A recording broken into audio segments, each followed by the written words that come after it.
Hi, hello, and welcome to yet another episode of IPL Titbits with Gully Cricket. So we have a CSK game tonight, which meant we had to get the CSK Superfan back on the Super fun. show. So hi Raja, Hey, hello, uh, Manish. welcome back, and let's quickly get started with Yes. the show because we have four games to discuss. Yeah. First, I saw Hmm. a big smile on your face when we started. Is it because of the Correct. victory last night? Yeah. There's no doubt about it. I mean, when we are coming back from such positions and winning it quite convincingly for RCB standards because they usually take it to the last moment. But yeah, it was quite a good evening. I would say, like especially DK doing what is known for. I mean, I've always believed in his abilities. It's Hmm. just unfortunate that he's not got enough opportunities for India. So maybe he's telling the selector something that, you know what, I'm still not done. I think he actually mentioned that Yeah, even during the presentation as well, that he has a bigger goal, that he's looking to do something for the country. So there's a hint there. Yeah, I mean, it's just fabulous, like just to put the bowlers under so much pressure when he's there at the crease shows the confidence that he has in his capabilities. So, and Shabazz also providing a good anchor role. I mean, he's also come through the ranks, I would say, very matured knock. Uh, I mean, there are still chinks in the armor, I would say, with respect to the top order batting, and I hope it can be rectified in the future games. yeah. So a good night for RCB fans, basically, and not so for the DC. But Raja, there were a couple of things, that Pant got it well. Like, you know what I mean, that Maxwell smashed Kuldeep for 23 runs. And most of the times when such situation arise, the captain will just take the bowler off attack for the batsman. But Pant actually stuck with Kuldeep and sent him to bowl to Maxi again from the longer end for the next over. And guess what? On the first ball, he gets the wicket of Maxi. So talk about that, Raja. Sure, Manish. So, I mean, it is a perspective from which we wanted to look at it. So, probably some might say that it is a master stroke from front, and some might say that why wasn't he introduced in the first place to a longer side boundary as well, right? Because probably I still feel like Kuldeep as a bowler is not the one who goes and demands to the captain say that, hey, I wanted to bowl from this particular end, or I want to have this kind of a fielding put in place for me. Maybe it has to do with the mentoring that Dhoni has done, or it could be the personality of Kuldeep as well. Because there are few bowlers who will demand, hey, I want this field, I want this side of the boundary. Probably that is why again. Pant could have taught him initially from a longer boundary as well, but given that at least uh, Maxwell took him for cleaners, like 23 runs in that over. Pant realized that, okay, what could have been the case? And he put him in the right end after that. And eventually he got Maxwell dismissed of the first ball, very first ball, right? Yes, it is a master stroke, but could have been better as well. But yes, that was one of the critical moments of the game, at least up until at this point of time, because they were down with 4 wickets for not many, 70 odd, 4 wickets down, and you still have a good chunk of the overs left. So that was a crucial moment for DC, but which they couldn't capitalize later on. Yeah. Yeah, I mean, just to add, I think last in one of the episodes which featured Delhi, I think you had asked a question about spun captaincy. Hmm. So I would say, he's sort of getting better with what you saw yesterday, because that was a tactical move, like he saw that Kuldeep got hit and then he realized his mistake and, he was also rewarded after that. So in that way, you can say it is good that, he's sort of trying to analyze the game and then, change things according to the situation. So, which is good. I think he'll only get better from here. Yeah. So things are getting better, and there's another thing that's getting better with time. That is RCB's death bowling. So we spoke about how we missed Herschel in the previous game. Now he's back and bowling well along with Hazelwood. So Raja, how good were they at the death? They definitely were because they closed out the game well in advance. Even though Delhi lacks the kind of lower order wicketers that some of the other team has, but yesterday they've got their job definitely done. Initially it was looking like when Atlas Barner was in the Warner. crease or later on Pant was playing, you would think like the chase was really on the track and it was on the court. They would eventually get there. But the way they have kind of bowled towards the last 8 to 9 overs with the way in the first innings they kind of changed the game with their batting. Even here, the last bit of innings wherein the bowling innings they really bowled better, and it has to do with Herschel and Hazelwood as well. And they have been consistently, or actually Herschel has consistently proven that he can do well at the end with his slew of slower balls, off cutters or whatnot. Right, he has every different bit of variation that any bowler in the international cricket has. Just purely from an RCB critic point of view, right? As in, when Hajar was out of the game because of an unforeseen reason, you replaced him with a batter, and now that given Herschel is back, um, again a bowler was taken out. So probably at this point of time, RCB is trying to get their bowling bowlers from, let's say, a combination of Glenn Maxwell and Shabazz. But then probably they should look for one more bowler in their armor. As in, yes, these people are doing good, but you cannot always depend on your bowling duties from your part-timers, right? So that is what I'm thinking. Purely, I mean, everything is going good. It's just that you don't want to a moment come in your IPL qualifier or anything. You feeling the pressure of your fifth bowling option. So if RCB can work on that one particular aspect, they would be the team to beat with the options that they have in their bowling at the death over. All right. So, Shaz, there was another thing that happened at the death. Although there was a player who did not contribute much with the bat, he took a one-handed catch, and I think that was the final nail in the coffin for DC. So, even though he did not score good, Kohli does find a way to do his bit for the team, isn't it? Yeah, I mean, you can sort of say that it's there in him, to contribute in whatever ways he can. That catch definitely sealed the game. I mean, it was a pretty good catch, like considering that he had to time his jump perfectly, and so that he could get hold of the ball in the right position as well. And it's rather unfortunate that he's also getting run out nowadays. I think in 3 games he's got run out twice, so that's this slightly unheard of. We all just hope that he probably gets back into the groove. Maybe there's a case where he can also be sent opening, just to free him up, because we've seen that he sort of struggled a little bit in the middle overs where he's not able to get the game going. So why not give him that option of opening, and where he can express himself and probably find his touch again. And I think, as Raja mentioned about part-timers, I would say like Shabazz, can you call him a part-timer? Currently, yes, but I think he'll get better. Maybe there's a case where they can also consider Karan Sharma as well. He's a leg spinning option, and he's decent with the bat. I remember him striking a few lusty blows as well when he was playing for the SRH. That's an option worth which RCB can think about. But would they want to change a winning combination is another question, because they do have 6 bowling options as of now. So it'll be interesting to see if they do tinker their team. So now coming to DC's batting. Now Raja, Warner looked dangerous with the bat, and later on, even Pant did his bit to reduce the required run rate. Now it was a chaseable total, and DC did come very close. But one player, Mitchell Marsh, scored just 14 at a strike rate of 58. So do you think that's what made the difference?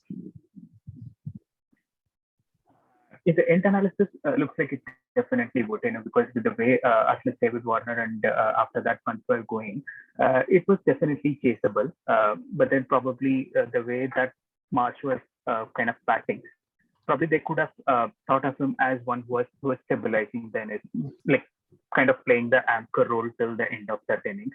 But unfortunately, he got out backing up at the non-strikers, and probably unfortunate way of dismissal.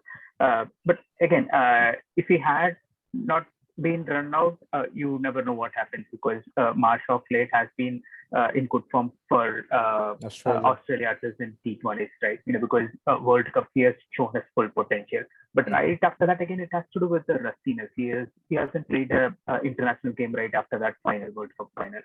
I looked at his first class match. He has played a couple of first class matches, but those are the 90 over games, but no limited overs. So probably it could be down to that rustiness. He is coming off an injury and then a long layoff and then getting his first game.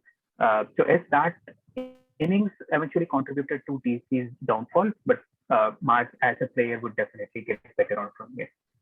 Yep, he definitely has the potential, and it is just his first game. He can still try to pick up. Now, on to the final question. of RCB game. So there was Maxwell with 34 ball 55, Karthik with 34 ball 66, and even the bowlers, Hazelwood with 3 wickets, and I think Siraj took 2 crucial wickets. So Shash, happy that RCB is in the groove and coming together well as a team. Yes, I mean, definitely, because they've been, as I mentioned in the beginning, they've been able to win matches from difficult situations, which looked unlikely. So, having that quality of coming back into the game at, difficult conditions or situations shows that this team has a lot of self-belief, and the depth in batting as well as bowling is also helping them, because you have batting till ideally till Harshal Patel, who bats at number 9. He can also strike a few big blows as well. So yeah, as I said, there are things that need to be done at the top order. There needs to be some runs scored, which Faf even himself acknowledged at the post-match presentation. But yeah, happy that they're winning. But if the top order gets going, I think it'll be a very difficult team to stop. All right. So with that all-round performance, RCB are now placed third on the points table. So let's move on to match number 26, which was played between the Lucknow Super Giants and Mumbai Indians last evening. So Mumbai again did not win the match, and LSC have continued their winning streak.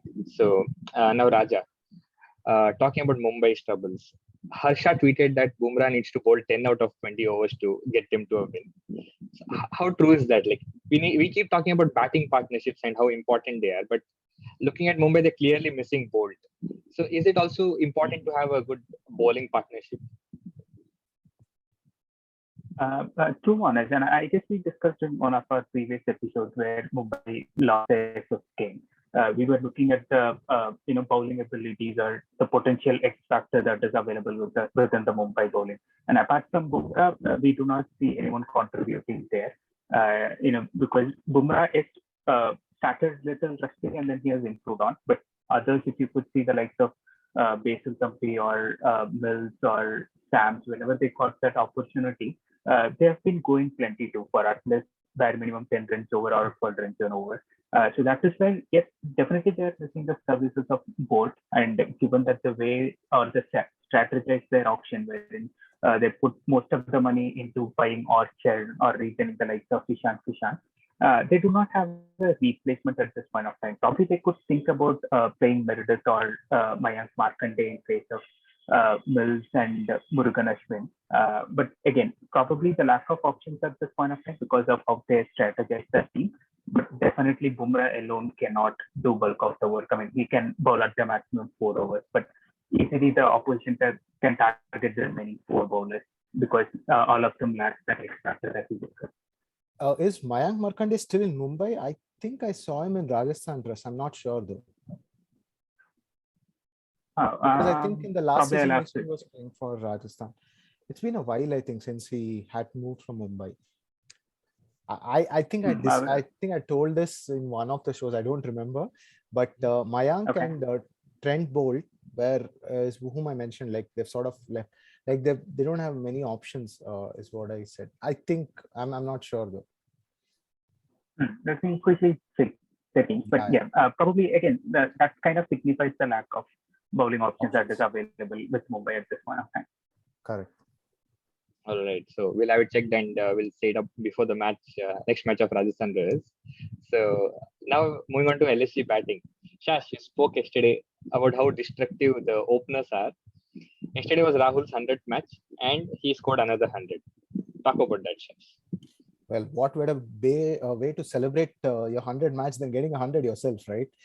I mean, it would just be the icing on the cake. And yeah, I mean, we all know what Rahul is capable of. Certain times, it seemed like as if he's a little confused as to what type of game he wants to play.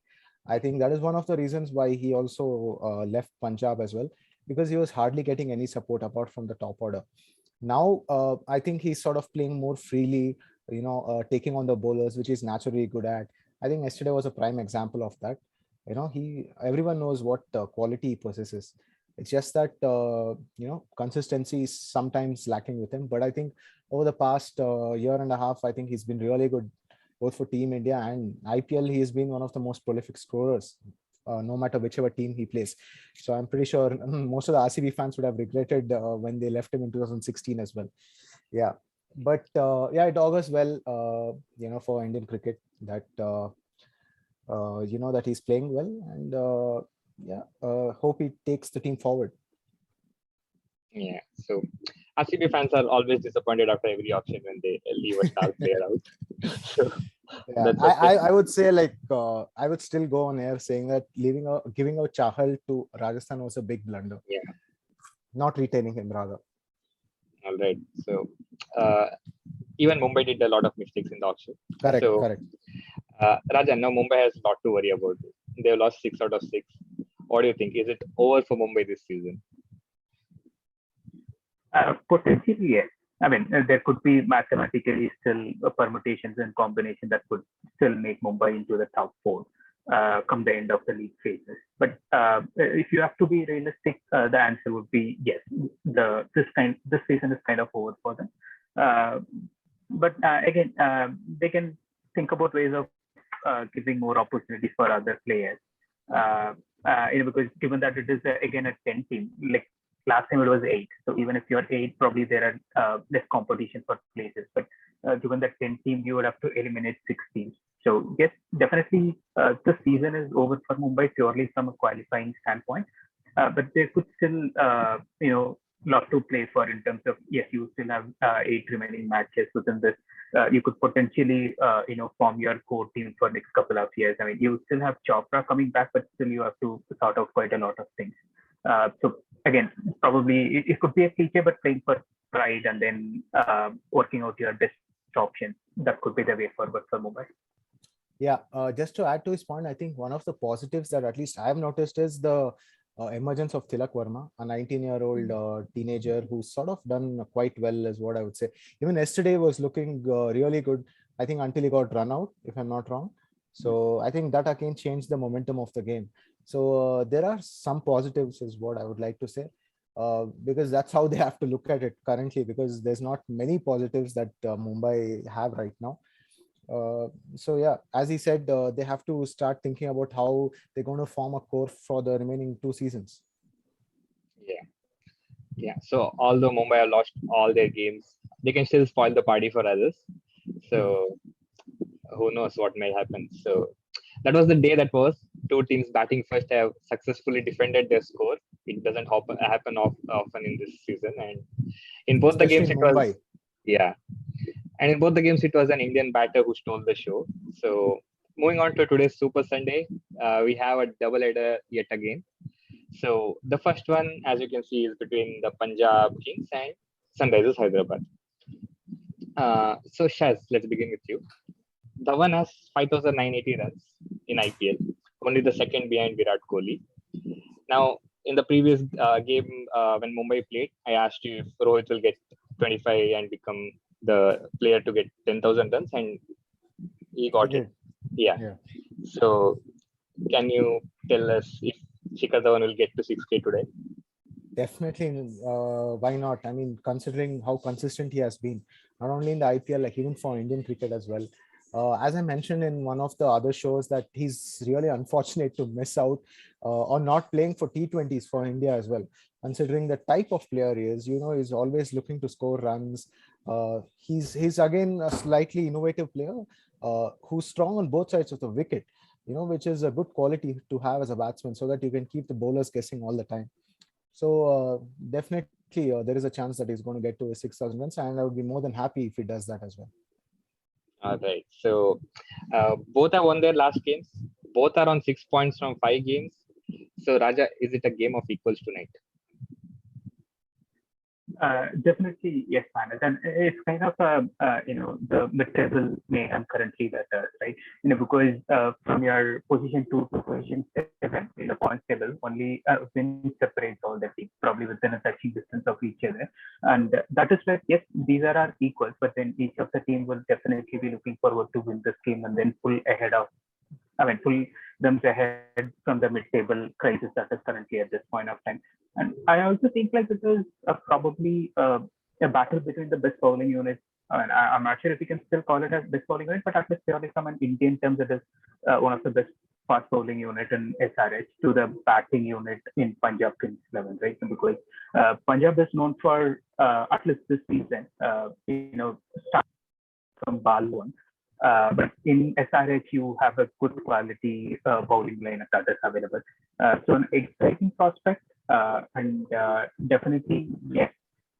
Missing Washington to an injury kind of affected SRH balance, but still they have won three on a trot. So I'm still going with SRH because form is on their side, and Punjab Kings are kind of winning alternate games and then losing the other one. So yes, table of team of equals at this point of time, but definitely SRH being the form side. With I'm thinking good Indian bowling attack.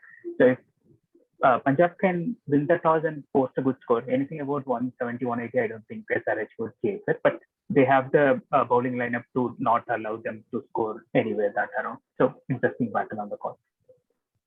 Yeah. So talking about the Indian bowling lineup that SRH have, Shaz, it's quite baffling to me that Shreyas Gopal is not getting chances. He has often troubled big names. You mentioned it, like Virat and ABD, and also has dismissed Dhawan twice, and even Shah Rukh Khan. Like he has bowled only one ball to him and taken his wicket. Even Liam is hitting well against pace, and I don't think he could face Shreyas that well.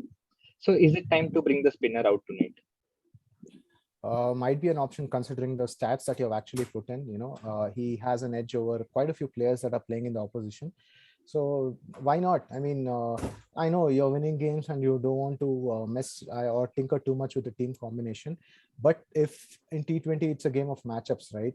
So if you feel that this person can make a difference tonight, then you can think of having him in the team. And he's got reasonable skill as well. So whether he'll get a chance is something that needs to be seen. All right. So Raja already mentioned that he thinks SRH can win tonight.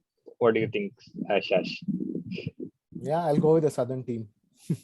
All right. Because of the fact that, as you mentioned, they have the momentum with them. Mm-hmm. And I think Punjab bowling, it's not like the best balance.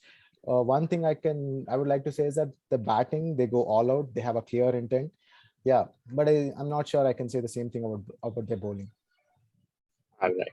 So both of you are predicting SRH to win tonight, but we'll have an exciting game for sure. So moving on, we have Raja's team, CSK, taking on the Gujarat Titans. So Raja, let's start with you. Last match, it was just a Dubey and Uttapa show. They were literally the ones who snatched the game away from RCB.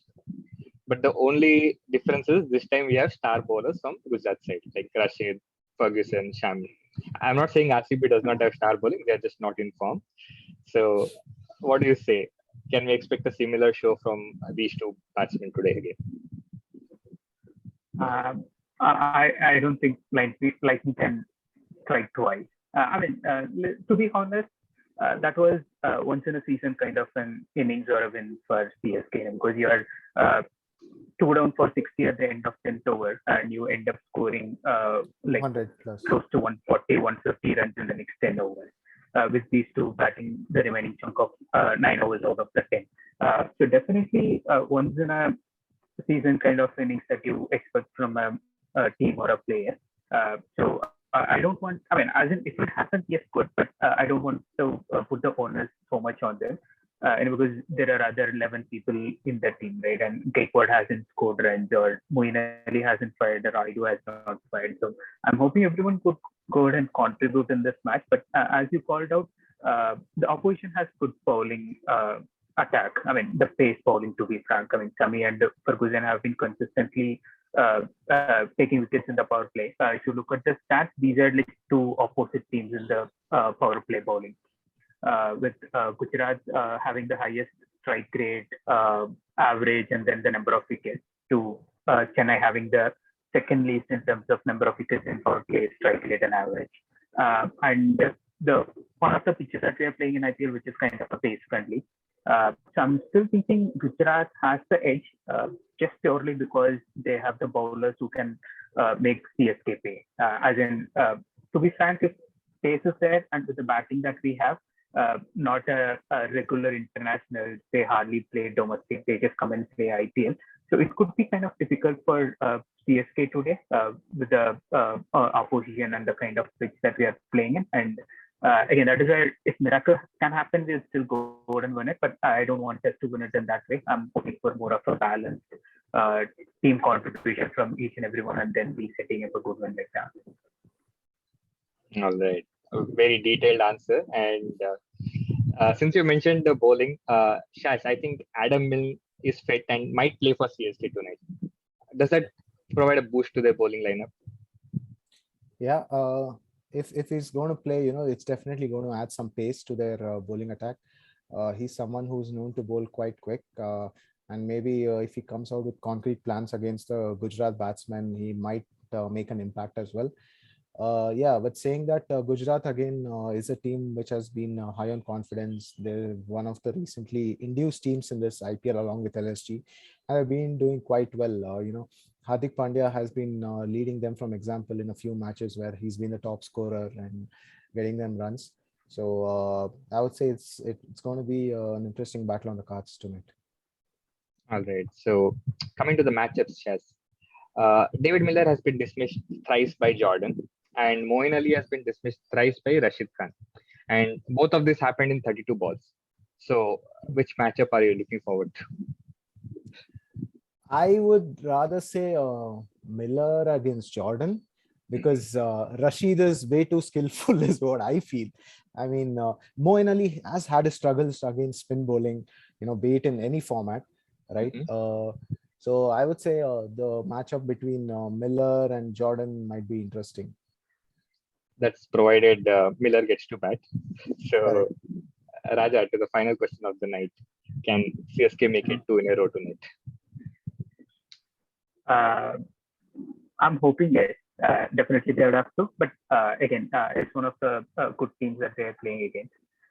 So it should be an interesting contest, but I still expect CSK to come over the 9 as in on the winning side of it by the end of the match. All right. And what are your thoughts, Shaz? Who do you think will win? I mean, I would say slightly Gujarat have the edge, considering that CSK have not been winning many games, and then they did manage to get a win last time around. But it was due to 2 individual performances, you would like to say. If they perform as a team and, as he mentioned, Ruturaj or Moeen Ali get going, which they did in the last season, they would be a force to reckon with.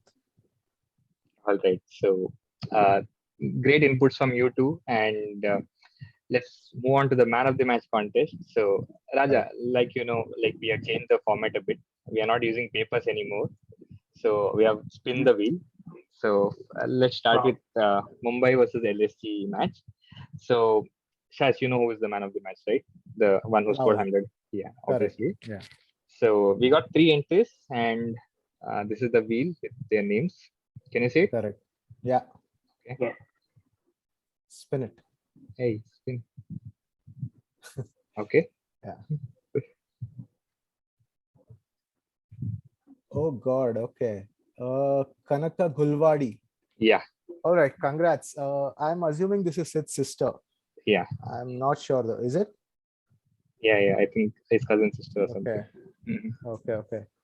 Congratulations, Kanaka, on getting it right. Yeah. And you're a lucky winner tonight. Congratulations, Kanaka. And we also good innovation, man. Sorry, I was saying good innovation instead of kids to the app that yeah. Doing our bit for the planet. So for the second match, it was Dinesh Karthik, and we have 2 entries. Both with the I'm same surprised that there are only 2 entries. Uday. Yeah. Uday Prabhu. Yeah. So I tapped something by mistake, but the winner is Uday Prabhu. Uday Prabhu. Congratulations, Uday. So guys, we would like to see more entries since it's a double header, and hoping that whoever is watching this can get their entries in and have a chance of winning an Amazon voucher. All right. So guys, please share, subscribe, and do comment your answers.